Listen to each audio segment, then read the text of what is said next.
پہلی حدیث بخاری اور مسلم دونوں میں ہے، جو میں نے آلریڈی بیان کی ہے کہ اللہ کی قسم عیسیٰ ابن مریم تم میں ضرور اتریں گے، صلیب کو توڑ دیں گے، خنزیر کو قتل کر دیں گے، جزیہ موقوف کر دیں گے، اور پوری دنیا کے اندر یعنی امن ہو جائے گا، کرسچنز بھی اسلام قبول کر لیں گے، جزیہ موقوف ہو جائے گا، اور مال کی ریل پیل ہوگی۔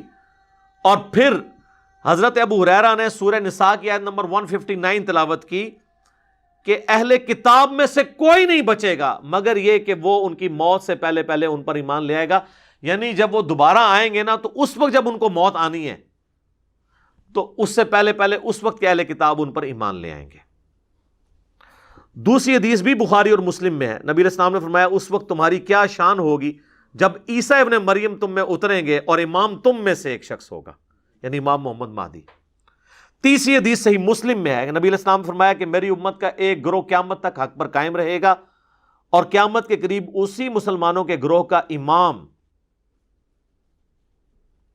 جو ہے وہ اس کی موجودگی میں یعنی صفیں بن چکی ہوں گی، تو عیسیٰ ابن مریم آئیں گے تو وہ امام کہے گا کہ آپ نماز پڑھائیں، تو عیسیٰ ابن مریم کہیں گے کہ نہیں، یہ اس امت کی فضیلت ہے کہ تم میں سے بعض کے امام ہیں، امامت تم کرو۔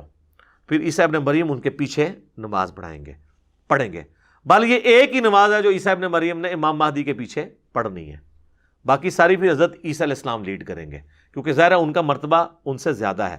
پلس یہ ہے کہ حضرت امام مہدی کے قابو دجال نہیں آئے گا، اس لیے امام مہدی کی سپورٹ میں حضرت عیسیٰ آئیں گے کہ وہ اتنا بڑا فتنہ ہے جو مسلمانوں کے امیر سے نہیں تھمے گا، تو دجال کو قتل کرنے کے لیے عیسیٰ ابن مریم کو اللہ تعالیٰ بھیجے گا۔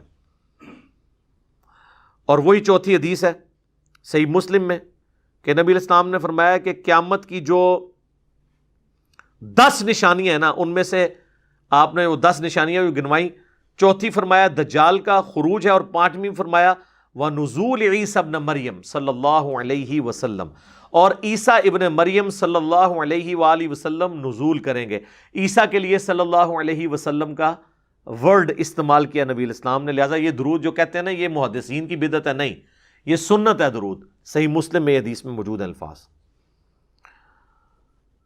5ویں حدیث بھی صحیح مسلم میں ہے کہ نبی علیہ السلام نے فرمایا کہ دجال کا ظہور ہوگا تو حضرت عیسیٰ علیہ السلام 2 زرد چادروں میں، ایک تہمد اور ایک اوپر چادر، دمشق کے مشرقی کنارے کے اوپر مینار پر یعنی وہ اتریں گے، دونوں ہاتھ رکھے ہوئے، یعنی وہ زندہ اوپر سے اتر رہے ہوں گے، اور ان کی سانس سے دجال نمک کی طرح پگھلنا شروع کر دے گا، اور وہ اس کا دجال کا پیچھا کریں گے حتیٰ کہ اسے مقام میں لد پر جا کر قتل کر دیں گے۔ یہ لد ابھی بھی بہت بڑا سٹی ہے، اور آلموسٹ آج سے 50-60 سال پہلے اسرائیل نے انٹرنیشنل ایک ایئرپورٹ بہت بڑا بنایا اس لد ایک گمنام سی جگہ کے اوپر، کوئی وہ شہر بھی ابھی آباد ہوا ہے، وہ ایک قصبہ ہی تھا، تو وہ اثرات نظر آ رہے ہیں، ہو سکتا ہے کہ وہ اپنے بوئنگ یا ایئر بس میں فرار ہو رہا ہو، حضرت عیسیٰ علیہ السلام پیچھے سے پہنچ جائیں اور ایئرپورٹ کے اوپر اسے قتل کر دیں انشاءاللہ۔ 6ٹھی حدیث ہے صحیح مسلم میں کہ نبی علیہ السلام فرمایا کہ دجال جب دنیا میں آئے گا تو 40 تک رہے گا۔ اب راوی کہتے ہیں مجھے یاد نہیں رہا کہ وہ 40 دن تھے، 40 ہفتے تھے، 40 مہینے یا 40 سال، 40 دن بھی ہوں تو بہت زیادہ ہے، فتنہ ہی بہت بڑا ہے۔ مکے اور مدینے کے سوا ہر جگہ جائے گا، اور عیسیٰ ابن مریم نازل ہو کر اسے قتل کریں گے، اور وہ عروہ ابن مسعود کے ہم شکل ہیں۔ عبداللہ ابن مسعود کے ایک بھائی تھے عروہ بن مسعود، ان کے ہم شکل ہیں حضرت عیسیٰ علیہ السلام، بلکہ وہ ان کے ہم شکل ہیں۔ اچھا، 7ویں حدیث سنن نسائی کے اندر ہے، امام بخاری نے اپنی تاریخ میں بھی صحیح سند سے نقل کی ہے کہ 2 گروہوں کو اللہ نے آگ سے نجات دے دی ہے، ایک جو غزوہ ہند کرے گا، یہ یعنی غزوہ ہند قرب قیامت میں ہونا ہے، یہ ہر ایک غزوے کو ہند بنا کے تو چندہ بٹورنا اور عوام کو بت بنانا، اللہ کا خوف کریں، یہ قرب قیامت میں ہے۔ اور دوسرا وہ گروہ جو عیسیٰ ابن مریم کے ساتھ مل کے دجال کے خلاف قتال کرے گا۔ اچھا، یہاں پر میں وہ جو مسلم شریف کی حدیث بیان کی تھی نا، اس کا ایک طریق مسلم میں اور بھی ہے، جس میں الفاظ ہیں کہ وہ راوی حدیث کہتا ہے کہ عیسیٰ ابن مریم تم میں اتریں گے اور کتاب اللہ اور تمہارے نبی کی سنت کے مطابق تمہیں چلائیں گے. مسلم میں ایک طریق یہ بھی ہے جہاں پہ ہے نا کہ وہ امیر تم میں سے ہوگا, تو راوی کہتا ہے وہ کتاب اللہ اور سنت کے مطابق چلائیں گے, مراد یہ کہ وہ امتی کی حیثیت سے ہوں گے. لہٰذا ختم نبوت کو کوئی فرق نہیں پڑتا, وہ نبوت ان کی پہلے سے ہے, وہ نبی بن کر نہیں آئیں گے, امتی بن کے آئیں گے تو نبوت بھی نہیں چینی ہوئی ہوگی, اور اللہ تعالیٰ اور بندے کے درمیان جو وحی والا سلسلہ ہے وہ ان کے ساتھ وہ ہوگا, لیکن وہ ایک ایکسٹراڈنری کیس ہے. تو انہوں نے واضح بتا دیا. لیکن ہمارے جو فقہ حنفی کے بزرگان دین ہیں, اب وہ کہتے ہیں جی وہ فقہ حنفی کے مطابق عمل کریں گے, اور کوئی عام بندہ نہیں, اتنا بڑا بندہ جس کے اوپر ان کو ناز ہے, اور کہتے ہیں 1000 سال کا مجدد ہے.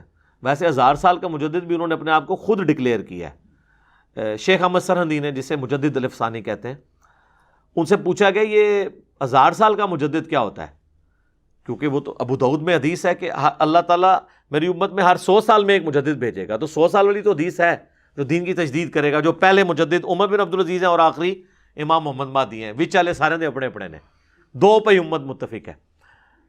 تو وہ کہتے ہیں کہ جی وہ جو 1000 سال کا مجدد ہے نا, 1000 اور 100 میں جتنا فرق ہے نا, اتنا 100 اور 1000 کے مجدد کے مرتبے میں فرق ہوتا ہے. یہ یعنی علمی گفتگو 2 + 2 4 کر کے بھائی کوئی حدیث پیش کرے. پھر وہ اتنا غلو کیا, وہ کہتے ہیں کہ مجھے جو اللہ تعالیٰ نے کرامات اور جو اتنی شانیں عطا کی ہیں اپنے بارے میں, ہم کوئی بات کر دیں تو کہتے ہیں تکبر کرتا ہے. ان کا بابا بات کرے تو سبحان اللہ پڑھتے ہیں. ان کا بابا کہتے ہیں نا تمام بزرگوں کی ولیوں کی گردن پہ میرا پاؤں ہے, کہتے ہیں سبحان اللہ. یہ حضرت ابو بکر نے بھی کہا ہے کہ تمام صحابہ کی گردن پہ میرا پاؤں ہے. اتنا تکبر جملہ کوئی بول رہا ہے, آپ اس کو سبحان اللہ کہہ رہے ہیں, شرم آنی چاہیے. اچھا, تو وہ کہتے ہیں کہ جو مجھے ملا نا اس کا کچھ حصہ میں امید کرتا ہوں کہ مہدی کو بھی نصیب ہوگا. وہ اپنے آپ کو ایڈا وڈا سمجھتا ہے کہ میں مہدی تو وڈی کوئی شے ہاں بھائی, جدو تسی چھوڑنی جنی مرضی چھوڑو, ظاہر ہوتے تو کوئی پابندی نہیں, نہ کسی نے کوئی قرآن منگنا ہے نہ حدیث. اور پھر انہی مکتوبات میں وہ لکھتے ہیں کہ بزرگوں نے کشف کے ذریعے دیکھا ہے کہ عیسیٰ ابن مریم بھی جب قرب قیامت میں اتریں گے تو فقہ حنفی کے مطابق عمل کریں گے. فقہ حنفی تو ابھی مسئلے آپ کے اٹھ چکے ہیں, 4 مسئلے جو آپ نے اجماع جھوٹا کیا ہوا تھا سلطنت عثمانیہ کے تلوار کے زور پہ, اب ایسے اٹھے ہیں کہ آج کی ینگ جنریشن کو ہم بتاتے ہیں نا تصویریں دکھا کے پرانی, تو وہ مانتے ہیں. ادھر وہ کہتے ہیں یار کعبے میں بھی ہو سکتا تھا کہ 4 مسئلے امت کے وسیع تر مفاد میں ڈالے ہوئے ایک وقت میں 4 نمازیں ہوتی ہوں, یہ امت کی خدمت کی تھی, بدعت جاری کی, اٹھ گئی ہے نا, اب قیامت تک نہیں ہونا. انفیوں کا تو ویسے ہی نہیں ہونا, کیونکہ انفی اب 2 ہو چکے ہیں, انفی بریلوی, انفی دیوبندی. یہ آپس میں ایک دوسرے کو مسلمان نہیں سمجھتے جی. المحند علی المفند میں انہوں نے احمد بریلوی صاحب کو لکھا ہے ان کی پوری جماعت ایک شیطانی لشکر ہے جو ہم پہ حملہ آور ہوا ہے. اور حسام الرحمن میں احمد بریلوی صاحب نے لکھا ہے کہ علماء دیوبند کے بارے میں لکھا ہے کہ یہ سب کے سب مرتد اور واجب القتل ہیں جن پہ میں نے فتوے لگائے ہیں, اور اس پہ اجماع ہے کہ یہ دین سے خارج ہے. تو انشاءاللہ حنفی مسئلہ دوبارہ آنا نہیں ہے. اچھا, پھر ان کو نا شیخ احمد سرہندی کو شرم آئی کہ میں عیسیٰ ابن مریم کو نیچے لگا رہا ہوں اپنے بابا جی کے. انہوں نے کہا نہیں, اصل میں عیسیٰ بھی اجتہاد کریں گے اور ان کا اجتہاد امام حنیفہ سے مل جائے گا. وہ کیڑا اجتہاد کرنا ہے انہوں نے, آج کے اجتہادات جو ہے نا وہ امام حنیفہ کو نہیں پتا. انتقال خون کا مسئلہ, کیمرے کا مسئلہ, کینگرو کا مسئلہ, آج کل کے تو 80% مسائل وہ ہیں جو آج کے مسائل ہیں. تو آج کا اجتہاد امام حنیفہ سے نہیں مل رہا, قرب قیامت کا اجتہاد کہاں سے, آپ نے کون سا اجتہاد ملانا ہے؟ اور پھر وہ کون سی ایسی بنیادی چیز ہے؟ اصل چیز تو کتاب اللہ, سنت اور اجماع ہے. تو کہانی ایک چھوڑی ہے, بس وہ لپیٹی ہوئی ہے, آپ کرتے رہے. تو مجھے ضمناً چیز یاد آ گئی. اچھا, یہ اذانیں شروع ہو چکی ہیں, اذانوں کا جواب دیں. ایک اذان کا جواب دینا ضروری ہے, بقیہ انشاءاللہ اذان کے وقفے کے بعد انشاءاللہ. ہاں جی, 8ویں حدیث بھی بخاری اور مسلم دونوں میں ہے کہ نبی علیہ السلام نے فرمایا کہ شب معراج دوسرے آسمان پر میری ملاقات حضرت عیسیٰ اور یحییٰ علیہم السلام سے ہوئی. اور اسی کی ڈیٹیل ہے جو مسند امام احمد میں, سنن ابن ماجہ میں اور المستدرک للحاکم میں موجود ہے. امام حاکم نے بھی صحیح کہا اور امام ذہبی نے بھی موافقت کی ہے کہ نبی علیہ السلام کہتے ہیں کہ جب میری ملاقات ہوئی دوسرے آسمان پر حضرت عیسیٰ علیہ السلام سے, تو باقی انبیاء سے بھی میری ملاقاتیں ہوئیں, اور میں نے ہر نبی سے پوچھا کہ قیامت کب آئے گی, تو تمام نے مجھے کہا کہ ہمیں قیامت کا علم نہیں ہے، آپ عیسیٰ ابن مریم کے پاس جائیں. وہ جو سورہ زخرف میں آیا نا کہ وہ قیامت کی خبر ہے. تو کہتے ہیں پھر میں نے حضرت عیسیٰ علیہ السلام سے جب پوچھا تو انہوں نے کہا کہ قیامت کا ایگزیکٹ مجھے بھی نہیں پتا، لیکن اس کی نشانی میں آپ کو بتا سکتا ہوں کہ دجال کا خروج ہوگا اور اللہ تعالیٰ مجھے زمین پہ اتارے گا اور میں اس کو قتل کروں گا. یہ قیامت کی نشانیوں میں سے ہے. ایگزیکٹلی قیامت کا مجھے بھی نہیں پتا کہ کب آنی ہے. نویں حدیث سنن ابی داؤد میں ہے، مسند امام احمد میں ہے، المستدرک للحاکم میں بھی ہے، اور امام ذہبی نے اس کی موافقت بھی کی ہے کہ یہ حدیث صحیح ہے کہ نبی علیہ السلام نے فرمایا کہ تمام انبیاء آپس میں بھائی ہیں اگرچہ ان کی مائیں مختلف ہیں، اور تمام انبیاء کی نسبت سے میری سب سے زیادہ قریبی نسبت جو ہے حضرت عیسیٰ علیہ السلام کے ساتھ ہے، کیونکہ میرے ان کے درمیان کوئی اور پیغمبر نہیں آیا، فترت کا پیریڈ ہے. اور پھر آپ علیہ السلام فرمایا کہ عیسیٰ ابن مریم تم میں ضرور اتریں گے، دجال کو قتل کریں گے، اور 40 سال تک وہ دنیا میں رہیں گے اور پھر فوت ہوں گے، اور پھر مسلمان ان کا جنازہ پڑھ کے انہیں دفن کر دیں گے. تو اور اسی دوران انہوں نے شادی بھی کرنی ہے. اور 10ویں حدیث جامعہ ترمذی میں ہے کہ عبداللہ ابن سلام جو یہودی عالم تھے اور بعد میں مسلمان ہوئے، وہ کہتے ہیں تورات میں حضرت عیسیٰ علیہ السلام کی جو پیش گوئیاں لکھی ہوئی ہیں نا، کیونکہ ہر آنے والے پیغمبر کی پیش گوئی پچھلی کتاب میں موجود ہوتی ہے، اس میں ایک یہ بھی ہے کہ حضرت عیسیٰ علیہ السلام قرب قیامت میں نازل ہوں گے اور ان کا مدفن جو ہے وہ محمد رسول اللہ کے ساتھ ہوگا، یعنی ان دونوں کی قبریں اکٹھی ہوں گی. یہ تورات میں موجود ہے.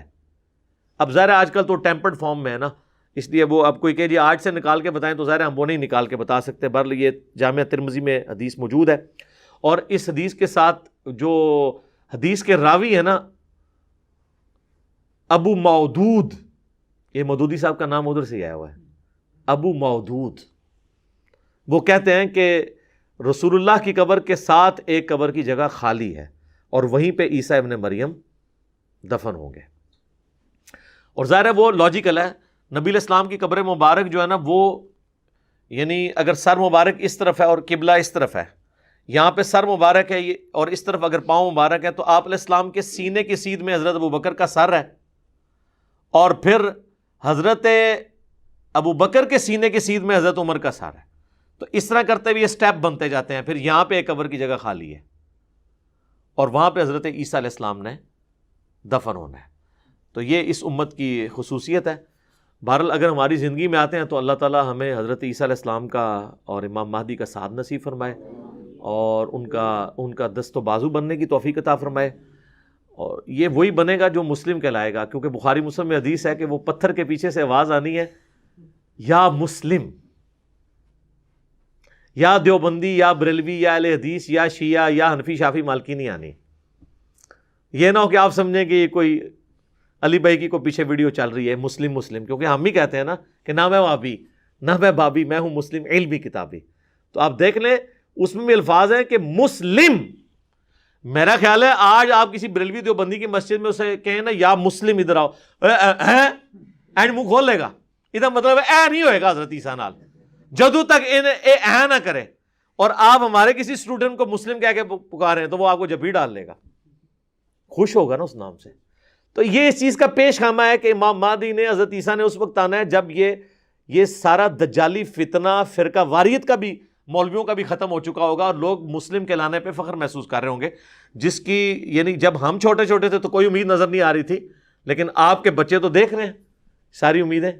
ابھی میں اگلے دن اپنے اس کو بیٹے کو اسکول سے لے کے آیا تو وہ مجھے موٹر بائک پہ بیٹھے کہتا ہے بابا جان یہ جو ہے نا ہمارے کئی ایک جو کلاس کے اندر اسٹوڈنٹس ہیں نا تو وہ کہتے ہیں جی وہ ہمارے ماما اور بابا بھی علی بھائی کو سنتے ہیں. تو یا ظاہر وہ علی بھائی تو انہوں تو انکل نہیں کہنا نا. تو کہتا ہے کہ ہماری کلاس میں بھی کافی سارے جو ہے نا وہ مسلم موجود ہیں، سنی شیعہ یہ بھی ہیں اور مسلم بھی ہیں. تو یعنی اب یہ حالانکہ ہم جب اسکول میں تھے تو مسلم کا تو کوئی کنسیپٹ ہی موجود نہیں تھا. تو یہ اللہ کا شکر ہے. تو یہی ہم آپ کو جھنجھوڑ رہے ہیں کہ مرنے سے پہلے اے مسلمان کر لے اس پہ غور. کتابوں کا خدا اور ہے، بابوں کا خدا اور، کتابوں کے خدا کو مانو. کتابوں کا دین اور ہے، بابوں کا دین اور کتابوں کا جہاں اور ہے اور بابوں کا وکھرا جہاں اور۔ ٹھیک ہوگا جی؟ اللہ تعالیٰ سے دعا ہے جو حق بات میں نے کہی اللہ تعالیٰ ہمارے دلوں میں راسخ فرمائے، اگر جس بات میں میرے منہ سے کوئی غلط بات نکل گئی تو اللہ تعالیٰ ہمارے دلوں ہی سے اسے محو کر دے، ہمیں معاف بھی فرما دے، ہمیں کتاب و سنت کی تعلیمات پر عمل کر کے دوسرے بھائیوں تک پہنچانے کی توفیق عطا فرمائے۔ سبحانک اللہم و بحمدک، اشہد ان لا الہ الا انت، استغفرک و اتوب الیک، وما علینا الا البلاغ المبین۔ جزاکم اللہ خیرا۔